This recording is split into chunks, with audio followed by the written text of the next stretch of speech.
Bonjour. This is the press conference thing or not? Ah non, je vais me mettre là. Ça sera mieux. Vous avez plus besoin de me les voir eux que moi. Alors, I'm fine. Sure. I'll be fine. donc un petit mot juste en français. Après, je vais traduire pour vous souhaiter la bienvenue déjà. Pour vous dire que le film sortira le 22 juin en France. Voilà, on a des gens qui seront aussi par Zoom et des blogueurs qui nous ont envoyé des questions. Donc j'en prendrai quelques-unes, hein, mais pas trop. Alors n'hésitez pas, essayez de poser vos questions. Si vous préférez, posez vos questions en anglais. Si jamais vous ne vous sentez pas à l'aise, posez-les en français, je traduirai. Voilà, autrement tout le reste, je ne traduirai pas les réponses pour qu'on ne perde pas trop de temps vu que ça ne dure qu'une demi-heure. Est-ce que ça vous va? Je vais essayer de prendre le maximum de questions, bien évidemment. Voilà. Donc, ils vont arriver d'ici quelques instants. Est-ce que vous voulez que je vous répète ça en anglais? So, they're coming very soon. We'll have some people, some bloggers, some people by Zoom. I will try to take as many questions as I... Ah bon, d'accord. Ah bon, alors c'est pas peine que je cours. Ils n'arrivent pas encore tout de suite. So, well, we'll do our best. It will last approximately half an hour. So I'll try to take as many questions as I can. It will depend on what the answer, of course, and that I can't tell before. And that's it. That's pretty much it. And we are waiting for them. Et voilà. Et il fait chaud là-dessous.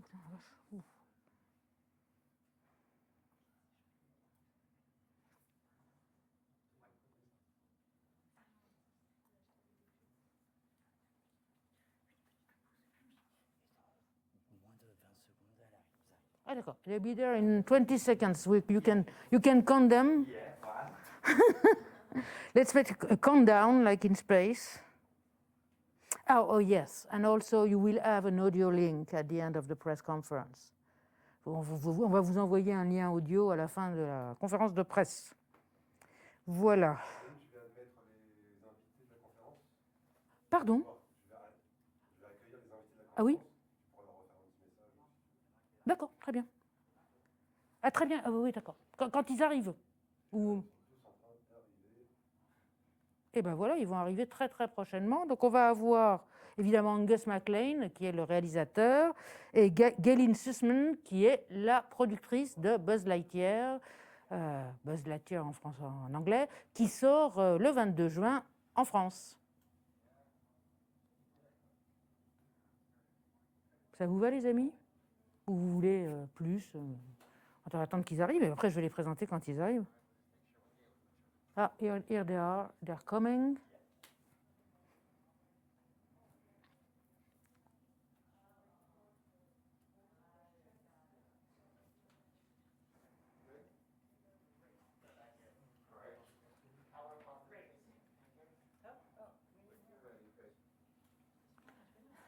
Hello, guys. Hello. We are very lucky, fortunate, and honored to have the crew of Buzz Lightyear. Here is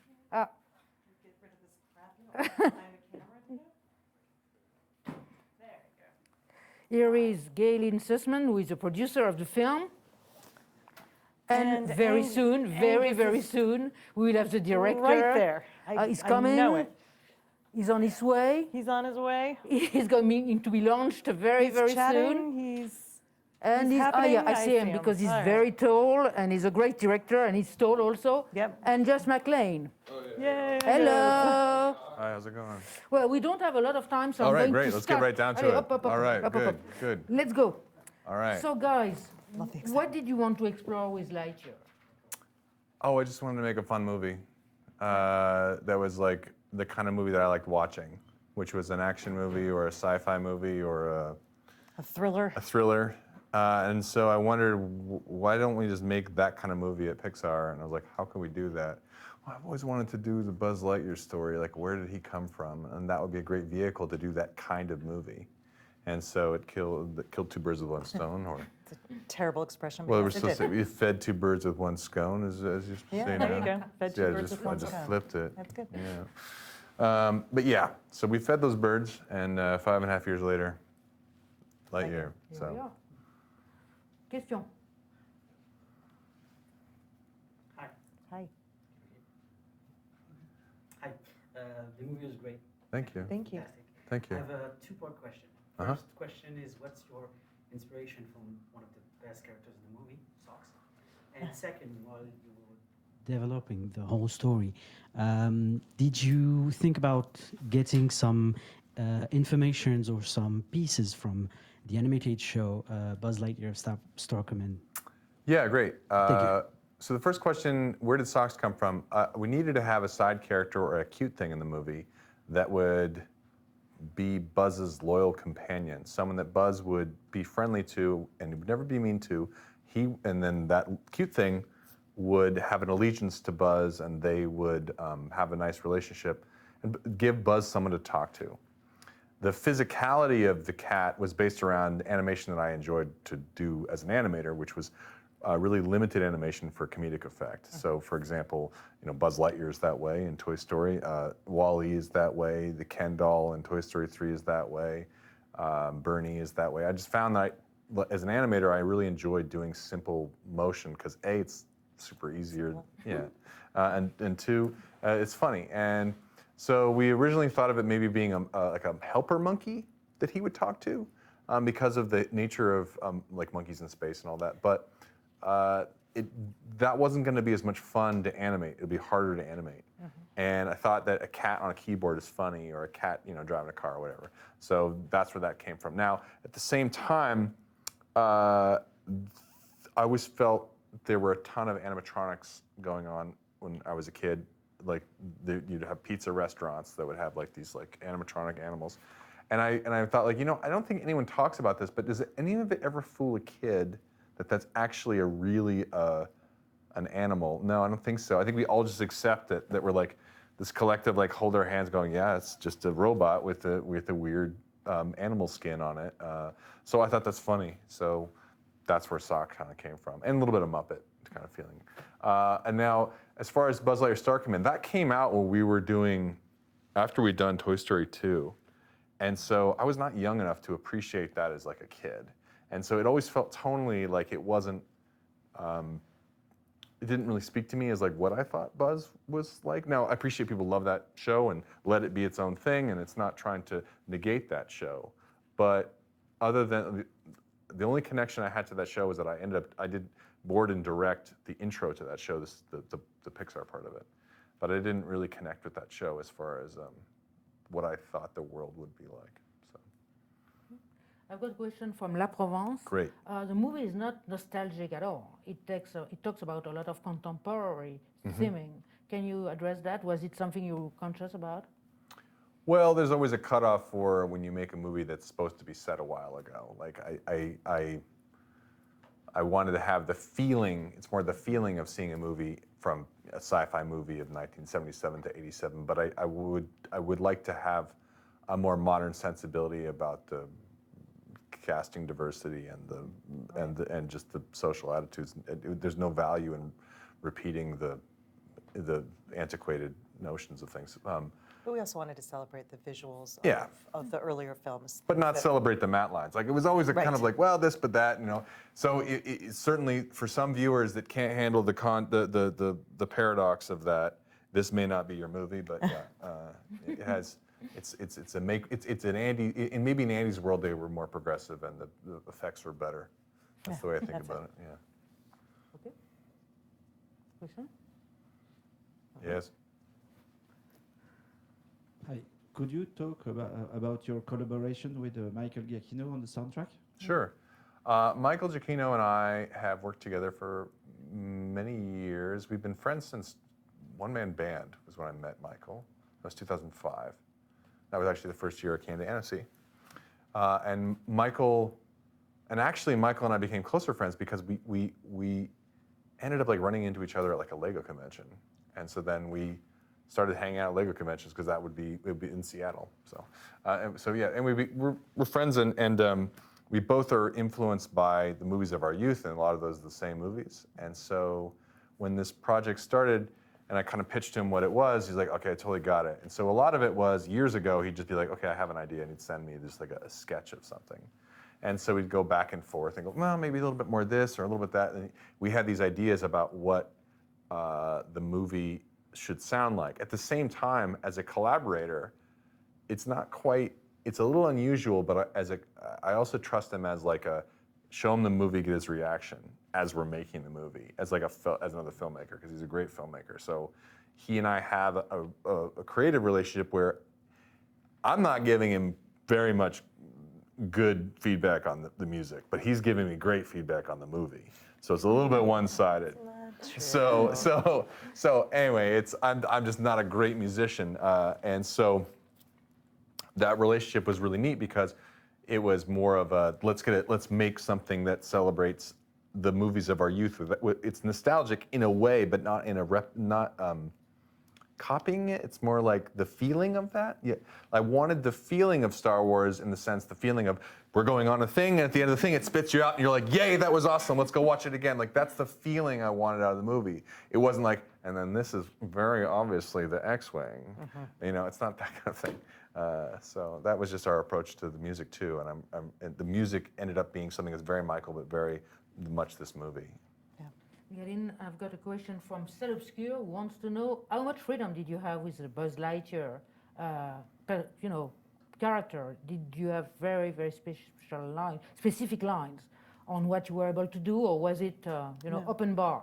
It really was open. I think since both of us have worked on just about everything Buzz related that the studio has done, we were trusted to go and figure out what our Buzz needed to be. We did look at the original films in terms of were there lines or sort of expectations that were being set that we thought would be fun to echo in the film and that wouldn't detract. So obviously To Infinity and Beyond is one of them. But we also, if you look at the writing on the back of the box, there are elements that were not even, this movie is even before that, right? So it was really more of, we were trusted. We didn't want to do anything that was going to damage the ethos of the toy. And other than that, just go.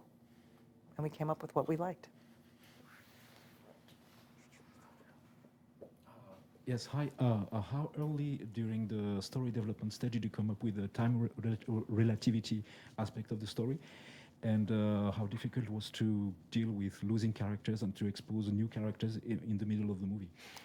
That's a good question. The time relation was once I pitched that, like, let's just make a fun Andy movie. Well, check it out. Once I got that, then it was like, what's the movie? And then with Pixar, it's always like, write what you know. And so I was like, well, my parents supported me being an artist, so I don't have that storyline. So what I was noticing as an older person now, every time I went home after working on these films for like 4 or 5 years, time seemed to be moving faster than it used to. And then I saw my hometown change, and people were getting older. I mean, I was getting older too, but I was not looking in the mirror. I mean, I wasn't paying attention. So this idea of these time jumps and this time dilation was something that, it's a sci-fi concept. It's been in other things, but it related really directly to me, and I had to weigh in personally through the feeling of the animation production cycle. But yeah, it presented a problem narratively in that you introduce a bunch of people and then you lose them in the first act.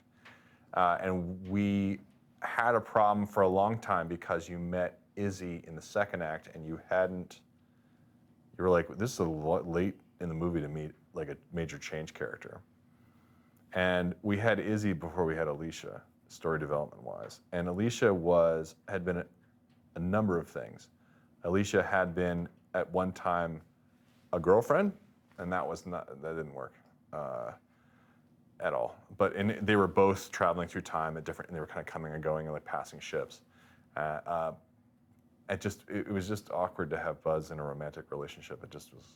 So that was one of the things about Alicia, was then Alicia being queer really helped us out because she was obviously not interested in him. He was not interested in her.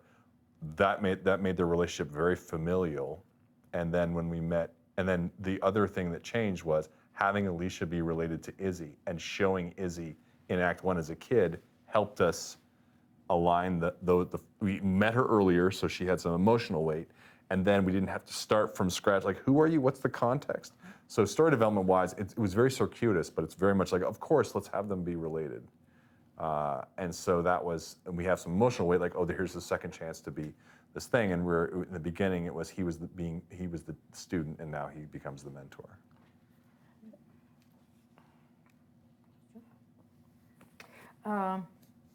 TVH Land wants to know how did you work on the design? The mecha design is absolutely brilliant. Thank you. And they want to know how you work on it and which were your influences.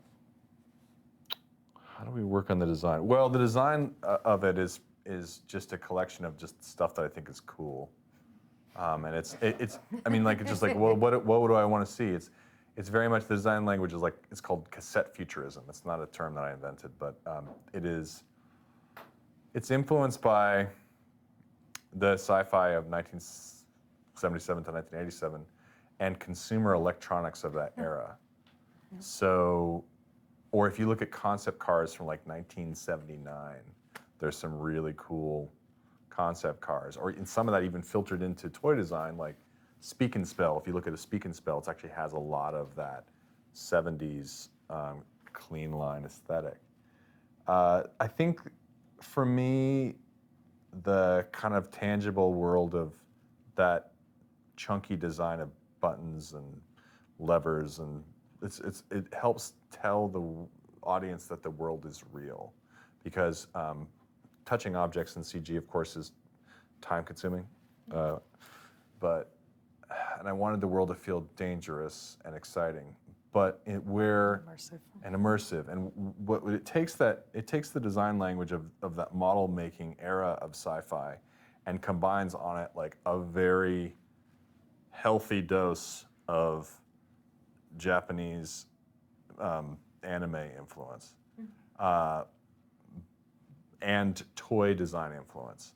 So, not to go down the rabbit hole, but there, I would say Macross, and then the way that G.I. Joe influenced Tomy Takara and Diaclone, and how Diaclone and Microman became Transformers, and how Transformers ultimately influenced like the design language of a lot of different toy lines in the 80s. Yeah. Yeah. That was more than you wanted. Again, 2 questions. You've First one. always got 2 questions. All right. This is a 2-part question. All right. Yes, 2 different questions this time. How hard was it to decide to give Buzz hair? That's the first part. And the second question is, would you be inclined to do more about Buzz? Or do you consider this like a definitive version and no more stories about Lightyear? Would you want Buzz to be bald? Do you mean I like his hair. You like his hair? I like his hair too. You're saying, how do we decide that we wanted to give him hair, or how do we decide on the hair that we gave him? Both. Well, part of the question that I wanted to answer was, what does Buzz look like with hair? Like early on, I was like, what does he look like with hair? And people are like, gosh, I never thought about that before. I'm like, exactly. That's what we can tell the audience. They want to know. It's a selling point. That came together pretty quickly, the hair, I think. It did, surprisingly. It may be the only thing that came together quickly. Yeah. And then more Buzz adventures. Yeah, I'm open to it. I mean, I always liked it to be this movie to be a self-contained thing, but there could be adventures before and adventures after. I didn't want to be like, and then Buzz was born. He was an adorable baby in a Star Command shaped crib. Like, okay. So I think it's possible. I think there are other stories to tell, but I think we just finished this thing, and it's hot outside. And, I don't know. We'll see. We'll see how it's received. DLP Reports wants to know why you choose to shoot some scenes in IMAX. Oh, yeah. Galyn, maybe? Well, it was Angus's pitch. Let's do the IMAX. We had seen Ghost Protocol. And there was something about the Burj Khalifa scene where Tom Cruise steps out of the window and you get like that panoramic, whoa, that's scary, that we knew we could do that with launching into space, and that it would be very dynamic and very immersive, and it would really add something to the film. And so that was sort of where we started, and we experimented with the first test mission that he does, and that was the first one that we did in IMAX. He presses the launch button, and it pops into IMAX, and it's really breathtaking. And after seeing that, we decided that we would do about 30 minutes of material that really would be enhanced by having that additional sense of immersion that you get when you get thrust into that IMAX picture. Yeah, I would say the IMAX format is like a really nice theatrical format that you have to see in a theater. And the movie, I believe in the shared experience of seeing movies, and the theatrical experience is very important to me. And since there hadn't been an IMAX, formulated for IMAX Pixar movie, it was a way to signify, like, this is that kind of movie. This is a theatrical movie. This is not a small tile on your streaming service movie. Small tile on your streaming service. I like that. Well, you can see it this big. You can. If you want, you can see it on your iWatch. very It's like, I don't know, this is boring. I'm gonna go check my phone. Yeah, I'd be like, what? Like, yeah. So, without distraction, yes. Hi. Question in the middle. Did you always wanted to have Zurg as a bad guy, as the bad Yes, Oh, yes. yeah. Zurg had to be there were a few things that were essential for the film. Buzz has to fight Zurg. Buzz needs wings. Buzz needs a laser. Maybe karate chop action, whatever that means. Buzz is a big gin. Buzz is, yeah. The bubble, The bubble. the 3 buttons, whatever they do. This button at some point. Terbidium carbonic alloy, crystallic fusion. To infinity and beyond. The thing, by making Zurg the bad guy, the thing we could not accommodate was poised at the edge of the galaxy. Zurg has a weapon that can annihilate an entire planet. I alone know the weapon's only weakness, because the origin of Zurg, I wanted Zurg to arrive in this movie. I didn't want Zurg to be a constant. There was a real challenge tonally with, like, the Doctor Doom kind of character. Like, he's kind of a Doctor Doom character who he's got this, Doctor Doom has, as you know, has like a whole, he lives on an island, right? Isn't it? Or a country. He's a whole country that has his minions, and he wears a big funny cape and all this stuff. And so it was more like what we do with Zurg and his cape is kind of what I felt about the movie. Like, we're going to give you that, but we're going to do it in a way that feels practical for the sensibility of the movie. So he's still an emperor, but he's an emperor over his minions that are, in a way, he's a toy collector. But Right, robot servants, Yeah. and what they are. Okay. Le Petit Bulletin wants to know, you present the future as a place very, open-minded and everything. Is it optimism or science fiction? Oh. can you not have optimism with science fiction? Well, they ask. Yeah. I think it's optimistic from a certain point of view, that we would go back to buttons and switches instead of this touchscreen nonsense. But no, there's plenty of dystopia and stuff. I think it's somewhat optimistic. I think that it's a mixture of the two. I'm not really sure. I just wanted to I don't know make cool if spaceships. either of those options really. No. Yeah. No. No one has a question? Can All right. Since no one else is going to take a cookie, everyone's already had one. You were talking about the differences between Buzz and the characters from Toy Story. We were talking about his attributes, his punchlines, but how about the animation?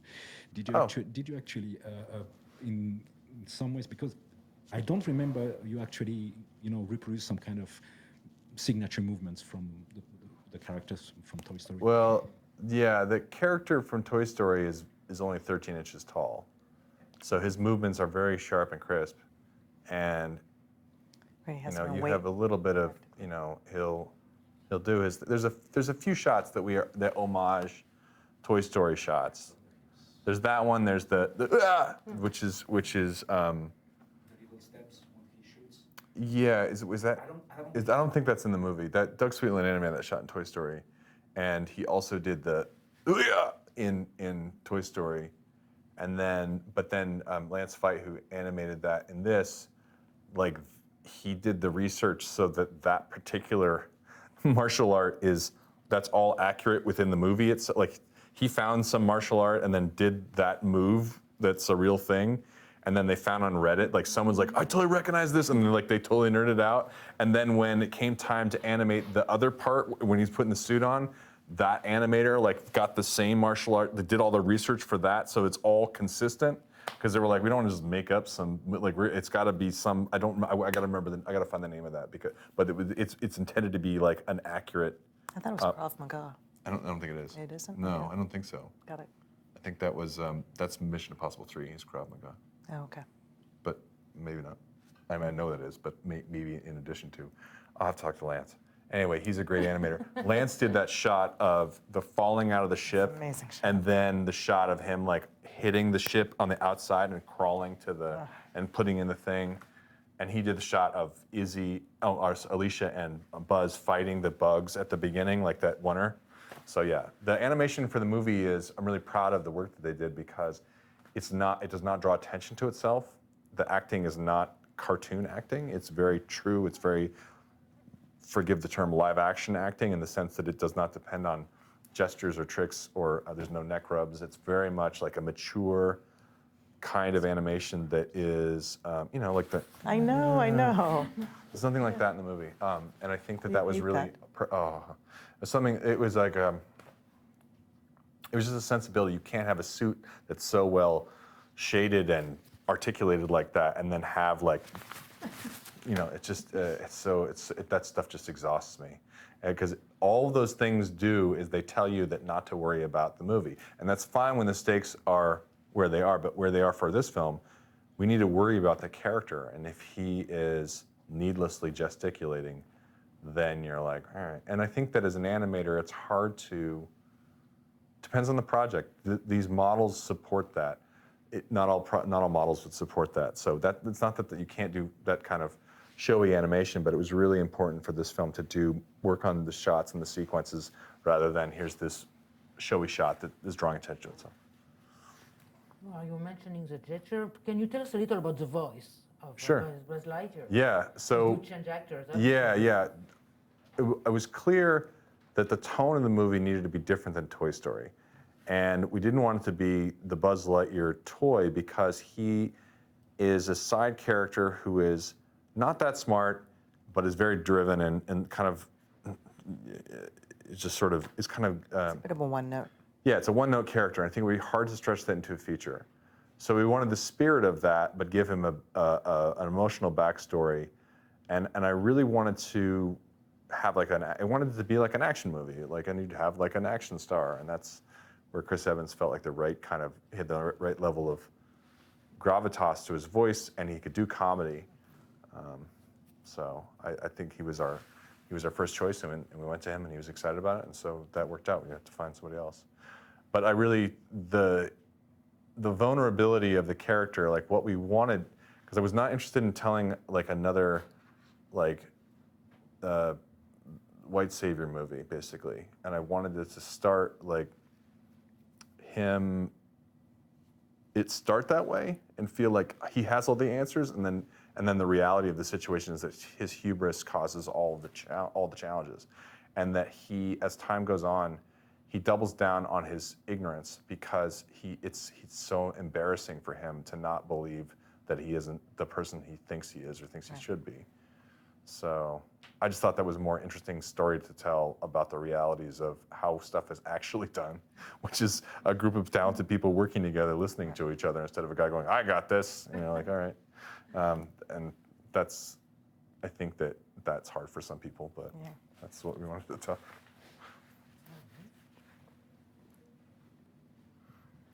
We know that Pixar movies are full of Easter eggs and references. What could you give us one or two what could you expect in that movie? I challenge anyone to find the Bugs Life reference because it's very hard, and I'd forgotten we'd put it in until someone sent me an email going, Bugs Life reference was awesome, from an animator from Bugs Life I haven't seen in like 10 years, but yeah. I think I'm trying to start a new thing called Where's Wally, where we put Wally in every movie, boxed up. So look for Wally. Pizza Planet truck, of course. Yeah, did anyone find the Pizza Planet truck? It's hard to find. That's a hard one. It's a hard one. You got to be ready for that. It's in there. There's a Monsters Inc. reference. There's the three-eyed aliens reference, too. Yeah. Three-eyed aliens references. Transitron from Right. from Toy Story Terror, the robot. He's in there. What don't know. else? There's a lot of aliens references. There's a The Matrix film reference. aliens, right? Really direct ones. There's a RoboCop reference. There's a lot of stuff. It's all pretty. Everything's in there. It's a full-on geek fest. Looks like one more question. One more question for you, or no? Oh, you're gonna squeeze two? No. One. Allez. Hi. Hello. My question is, je vais le faire en français, désolé. Si vous voudrez faire un autre film du même univers de Toy Story, lequel vous voudrez If you faire? were to do another movie based on Toy Story universe, what would it be? Oh, I don't think I would. I think I could do maybe another Buzz one, but it's too hard to like think about how the pair of eyeglasses or the binoculars, Lenny. like what's Lenny's backstory, and you know he and Wheezy share an apartment, you know, and they you know Wheezy never empties the garbage and he's bitter about that, you know, but Lenny doesn't, you know, it's his turn for dishes, and I don't know. I think we really came to this as like, I really like Buzz, we really like Buzz and sci-fi, and it's not like, let's do the Ham's adventures in the pig Banktown. The what? Not even the T-Rex? No, we just had a dinosaur Yeah, I movie mean, come out, there's, right? I mean, Right? like, well, he's just nervous about everything. Everything freaks him out. He won't go outside. Like, I don't know what the story is. I don't know. No, that seems too hard. And these movies they take so long. It's if you commit to do one, you have to really love it, because most of it is just like, nope, that's wrong. Try it again. Nope. Nope, that's not it. Nope. So you have to really want it to pull it across the finish line. It's not recommended. But great question. Thank you. All right. Thank you so much. Thank you for your time. All right. What? You're free, Oh, we're free. All right. almost. Free. Oh, I don't know, you're free from me. Are we but free? I'm not Are sure we you're free? free in Thank you. general. It's wonderful to see you again. Great Yeah, questions. yeah, Thank you. that's great, because you mentioned, you know, animatronics in pizza places. You're a fan of Friday Night